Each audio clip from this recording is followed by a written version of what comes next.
તો ચોટીલા પંથકમાં ગેરકાયદેસર ખનન ફરી સામે આવ્યું છે, જ્યાં સિંઘમ અભિગમ જોવા મળ્યો છે।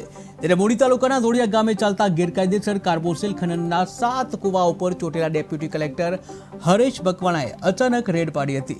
રેડ દરમિયાન કુવામાંથી કાર્બોસેલ ખનન કરી રહેલા કુલ 38 મજૂરોને સુરક્ષિત રીતે બહાર કાઢવામાં આવ્યા હતા। ત્યારે ખનન માટે બિનકાયદેસર રીતે બનાવેલી સુરંગમાંથી મિની ટ્રેક્ટર પણ પકડવામાં આવ્યું છે।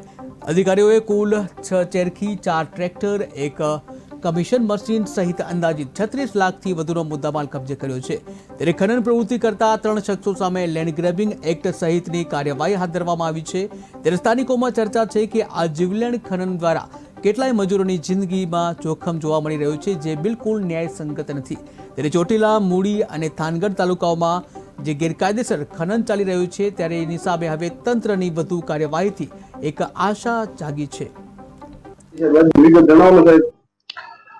મોડી રાત્રે મૂળી તાલુકાના ધોળિયા ગામે સબ સ્ટેશનની બાજુની અંદર જે સરકારી સર્વે નંબર આવેલો છે, એ સરકારી સર્વે નંબર ઉપર તદ્દન ગેરકાયદેસર કાર્બોસેલ એટલે કે કોલસાની કુવાઓની અંદરથી ગેરકાયદેસર ખનન ચાલી રહ્યું હોવાની હકીકતને ધ્યાનમાં રાખી અને અમારી નાયબ કલેક્ટર પ્રાંત ચોટીલાની ટીમ અને મામલાદાર મૂળીની સંયુક્ત ટીમ દ્વારા આકસ્મિક રેડ પાડી અને તપાસણી કરતા કુલ 7 કુવાઓ છે, એ 7 કુવાઓ તદ્દન ગેરકાયદેસર કાર્બોસેલની પ્રવૃત્તિ કરી રહેલા હતા।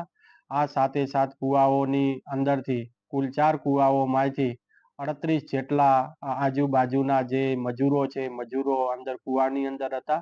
એ તમામે તમામ 38 મજૂરોને સહી સલામત પ્રથમ બારે કાઢવામાં આવેલ।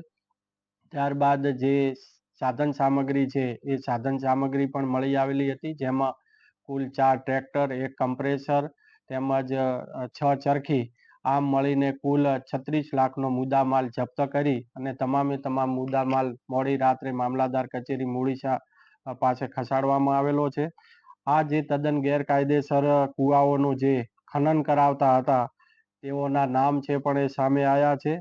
અમકુભાઈ થરેસા રહે ધોળિયા તાલુકો મૂળી, સુનિલભાઈ હનાભાઈ કુચડિયા રહે પલાસા, ભરતભાઈ ગોવિંદભાઈ સરલા રહે પલાસા।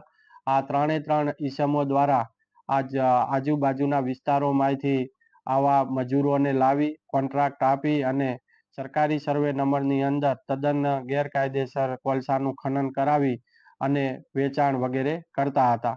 આ 3 ઈસમો સામે